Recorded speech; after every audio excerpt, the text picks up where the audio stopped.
How are you coping with lockdown? I mean, like, it's fine.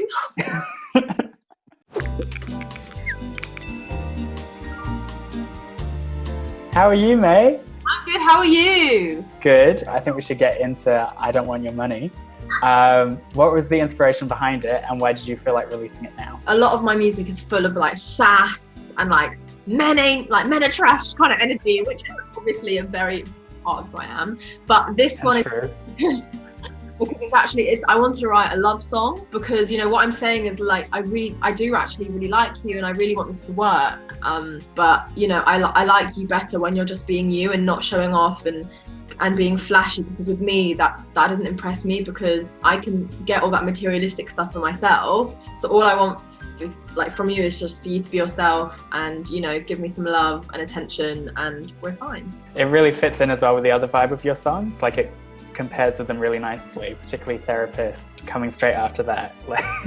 There's definitely like a very feminist theme in all your songs. Is that something you're conscious of? I think it is something I'm conscious of just because obviously being like a young woman, I think it's impossible not to be conscious of it. And being in this industry as well, I feel like it's really, really important for me to try and use my voice. If I can help any other person like feel a little bit better or feel empowered, then I feel like I'm doing my job in a way. And obviously you shot the video in lockdown. What was that like? How was it coping with that? It obviously came out great. So I mean, yeah, I literally shot it in this room. So I used my room at my dad's house just so happens to have like the perfect colour of a green screen. So we were like, okay, we've got to use that to our advantage. Yeah, literally shot it on my iPhone and I was freaking out at the beginning. I was like, I don't know how I'm gonna do this. Like, I felt really overwhelmed and out of my depth. But the idea of it was way more difficult than it actually was. But I had a lot of fun with it, and I think I'm happy. I actually think it's one of my best videos, to be honest. Yeah. Did your family help with you, or did you make sure they were out of the room? Yeah, no help. I was let me get on with it. Like but to be fair, my stepmom like saved me and like gave me some props. You know, I didn't really plan to stay this long here, so I didn't really have sort of like nice clothes. So she had like a sort of fancy like corset thing and some fancy earrings and stuff. So she helped me out definitely with styling. And who came up with Wii Remote? Because that is genius. So good. What can I use? And I was thinking, and then I literally was like, oh yeah, they've got a Wii here. So I saw it and I was like, this is so ridiculous. Like I'm singing about, you know, I don't need you to buy me anything, I've got all this money, and I'm literally using a Wii Remote to like try. It's something that I've heard like the most sort of feedback from. It's like, oh my God, is that a Wii Remote? So people obviously are finding joy in it. So I think. Yeah. And the fans are obviously desperate for an album. How's that coming along? Will all the singles be on it? What's the vibe? Whenever anybody even says album, I'm like, oh my God, I'm gonna have one of those. Like that's crazy.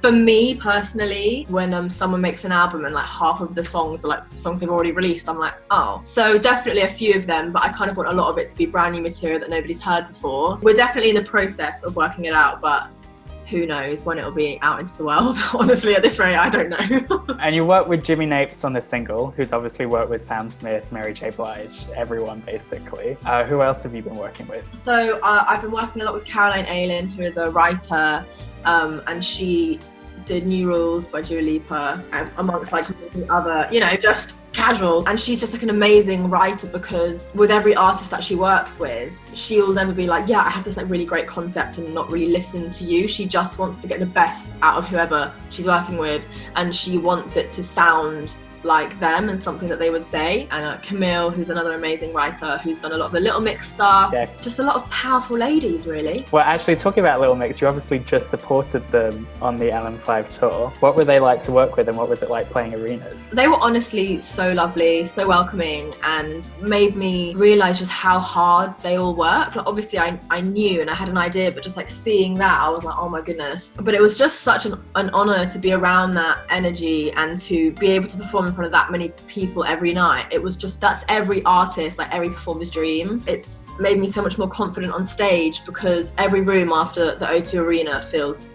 tiny. So yeah, I've seen as well you stayed in touch with them, like you did an interview with Leanne the other day. Would you ever collaborate with the girls? That would be a dream. Honestly, I think their music is great and I just obviously love what they stand for. So yeah, in the future, we'll see. I'll slide in their DMs again and be like, so Who else is on like the dream collaboration list? Every single person in their life would obviously want to collaborate with this person, but Rihanna is like my absolute idol and I adore her so much. On anything, I'm like, just, I don't care. It can be makeup, it can be music, I don't care. Like, send me some lingerie, just have with you on some level. I think she's great. I love her, obsessed with her. We're now going to move into our game. I don't know if you know we're playing Never Have I Ever. You know, that's why I've got my rosé. Well, if you want to get your rosé ready. Like, it doesn't have to be alcoholic, the drink, and I was like, oh, okay. No, we need to commit. So we'll start with Never Have I Ever Forgotten the Lyrics to My Own Song. If I drink, it means I have done it. Yes. Cool, yeah. So many times. How do you usually style it out? I just laugh. I just laugh. I just think if you don't care, then no one else is going to care. So I just go, ha. Oh well, I'll just get on with it. Never have I ever regretted giving my phone number to someone. Any particular awkward moment? This was quite a while ago. Yeah, I don't know why. It was just like we were out. You kind of remember the next day I was like, he kept on messaging me and I just kind of ignored it, thinking he would get the message. And he literally was like, what's wrong with you? What's wrong with you? Why are you moving like that? Why are you being like that? And I was like, okay, you're obviously crazy. Why did I give you my number in the first place? So I just had to block him. Well, thank God you can block it. That's how he introduced himself to me. He was like, hi, I'm Money. And I was like, why did I give you my number? You're so lame. Wait, hi, I'm Money. Yeah, he that's what he called himself. Honestly, it was it was a dark moment for me. Well, at least he has a song to listen to now for advice. Never have I ever said something embarrassing in front of another artist. Or just if you've ever like fangirled in front of someone and not been able to keep your cool.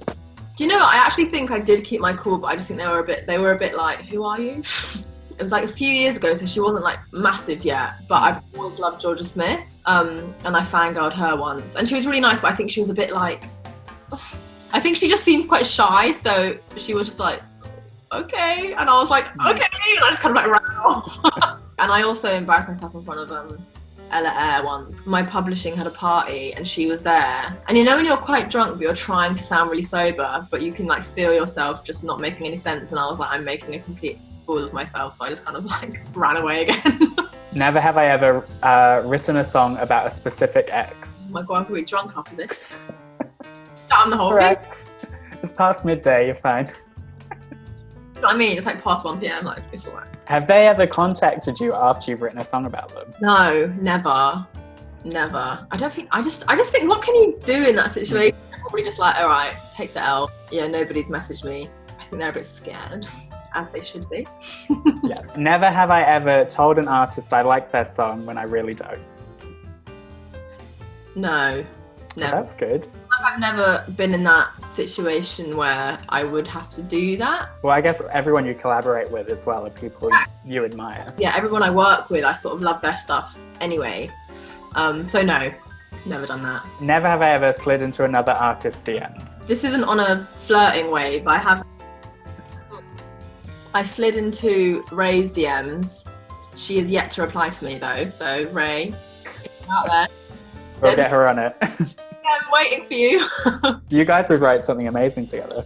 But I thought I know we would, so hopefully it'll happen at some point. I feel like it could, but yeah, I feel like we would just write some like powerful. Okay, slightly different vibe. Never have I ever seen a ghost. I believe in them, but I kind of want to see one, but no. I think when I was younger, I'm kind of confused because I'm like, was that a dream? I think my mum has had quite a few, but I'm waiting for that because I feel like there's something else out there. Yeah. Just whap out the Ouija board, see what happens.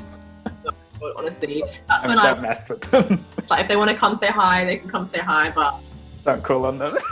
Call them. Never have I ever stalked someone on Instagram and accidentally liked their pic. Mm-hmm. I actually did something even worse. I was like 17 and it was Facebook time, so it wasn't even on Instagram. I was like stalking my ex's new girlfriend. I was having a look, you know, I was having a little peek, you know, we all do it, whatever. And then I added her as a friend on Facebook. No. But the reason why I found out was because she accepted, so I was like, oh, at least she accepted me. Oh, that was really fun. I like that. Well, thank you. Hopefully you're not too tipsy. gonna go out and like have dinner with my family now and be like, yeah. Okay, well, just, I guess, are you still writing at home? Yeah, I'm writing. I'm doing some like sessions on Zoom, which is obviously new but fun. And I'm like finishing off a lot of things. So yeah, I'm still writing, obviously not as much as I would be, but yeah, I'm trying to keep the brain engaged. Well, I can't wait to hear whatever you're working on and what comes next. Thank you so much, Mae. Sorry, thank you.